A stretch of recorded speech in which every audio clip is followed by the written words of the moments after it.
right, it seems to be some confusion with some boxing aficionados. I'm not saying no names, Stephen Bredman, but why, people can't fathom, or people in the media, new media, people that ain't media, and particularly they gonna point to a lot of the real motherfuckers like the black channels and the black fans, why Lomachenko ain't pound for pound number one. Look here, man. I'm just gonna dive in. All them he had this many world championship fights and 12 or 13 fights. Look here, dude. He had no other choice. He's old. Okay? Being on the fast track, he had no other choice. Had he had to earn his way up, and Bob Arum if he didn't pay Bob Arum some of his advance money back to him to get him a fast track to a world title, he might have lost before he got to 1, 2, 3, whatever titles. He might have lost.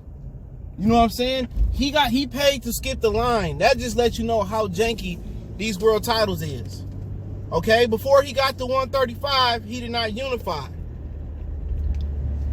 He beat a young Gary Russell. That's his best win. Didn't unify with Santa Cruz. Selby, nobody else. So how do we know he was the guy at 126? We don't. Because he beat Rigondeaux, a guy that he refused to compromise with, and made him come up 2 weight classes. Come on. Come on, man. That's a clown show. Anybody that knew boxing knew he was going to lose that fight. Rigondeaux, a dude that I think fought at 118, coming up to 130, and is going back now to 118 soon. Okay? Right? Then he goes to 130. Didn't unify with nobody else. Just held the WBO title.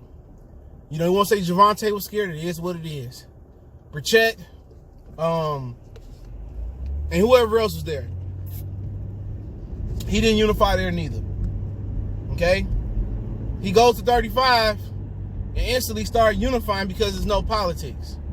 Other than Jorge Linares, it really wasn't no politics. Linares was a guy that been stopped more times in the school bus at 7 a.m. on Monday through Friday morning. Let me talk to him, man. So, he beat Jose Pedraza. That make you pound for pound? Come on. That's one Tank did that years ago. And stopped him. He didn't stop him. Face looked like he got mopped upside his head. I mean, who else you want to say? Who else he beat? Corella? Come on, man. Stop playing with me. Luke Chicken Noodle Soup Campbell, Yavini Mendy did it first. You want to say, he beat Nicholas Walters, and come on, Nicholas Walters, bro. He wanted more money originally to fight Lomachenko. Bob Arum set his black ass on the shelf, and then gave him a lower offer and starved him out. About 11 months later, he had to take the fight. Come on. And he was coming off a draw. With Jason Sosa. He was coming off a draw. Wasn't no Axeman no more. He wasn't no Axeman no more. You know what I'm saying? So don't give me that. Miguel Moraga, come on, he's coming off a loss to Oscar Valdez.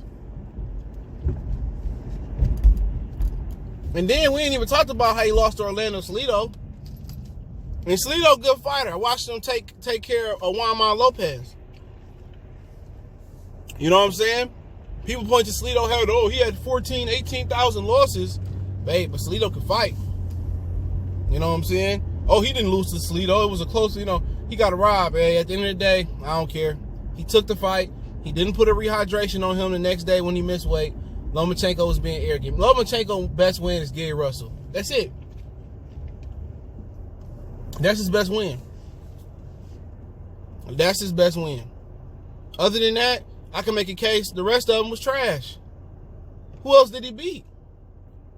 You talking about world championship fights? Come on, it's 4, 6, 7. It's about 13 belts. Franchise champion, WBC champion, intern WBC. That's 3. Silver, diamond, 4, 5. Regular WBA, 6. Super WBA, 7. Gold WBA, 8. Intern WBA, 9. IBF, 10. WBO, 11. It's 11 belts. Come on, man. At the end of the day, he don't even look like the best fighter in boxing. You think, like, look here, man, Bradman. Respect for what you did with J-Rock. I agree with some of the shit you say, but this shit you wrong. Come on.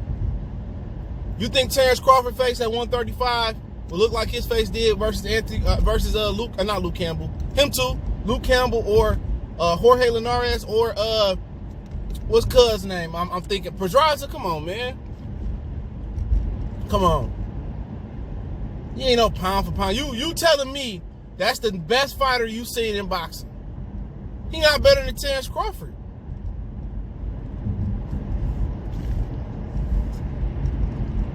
And I understand we're not going to discuss Canelo because he cheated the game. So, he out of it. Pound for pound, he not better than Pacquiao. And don't give me this shit where he ain't ducked nobody. He ducked Pacquiao. Pacquiao's willing to come down and fight him. He ducked Pacquiao. So, come on, and he ducking Devin Haney. And people saying, well, Devin Haney, he got a belt that he don't deserve. And if he don't deserve the belt, it's premature. He ain't ready like hot spaghetti. Fight him then. I'm tired of these excuses, dude. If a dude ain't ready, fight him. How can a dude be pound for pound number one and he ducked Pacquiao? Huh? He ducked Pacquiao and Devin Haney. How you pound for pound number one? Huh? How? He not better than Terrence Crawford. He said it himself. He not. He may not be better than Errol Spence. He not better than Anuyiwa. Pound for pound. Come on, man. This man ain't beat nobody, dude. And if he truly pound for pound, move up again. People comparing him like Bob Arum, comparing him to Floyd. Come on, you moved up 26, 30, 35. Move up to 140. Prove it. Fight the winner out of Josh Taylor and Regis Prograis. Prove it. Prove it. Come on. Be killing me on that. He don't do nothing better than Terrence Crawford. No, his defense not better than Terrence Crawford. He don't hit harder than Terrence Crawford. He not faster than Terrence Crawford. His footwork not better than Terrence Crawford. He don't fight in the inside better than Terrence Crawford. He don't fight in the pocket better than Terrence Crawford. He don't fight in the outside than Terrence Crawford. Better than Terrence Crawford. Just like they were trying to push that Chocolito propaganda, bruh. Like Chocolito, I'm the best fighter in the world. Come on, man. Wake up, dude. This dude is manufactured. Now, had he was running through dudes, you told me he beat Gary Russell. You know, he beat a Santa Cruz. And at least unified the title. Beat up on the Valdez on his way there. You know what I'm saying?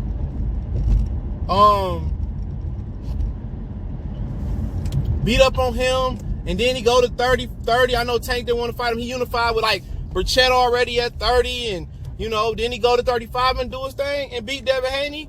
Then I'm cool with it. I'm cool with it.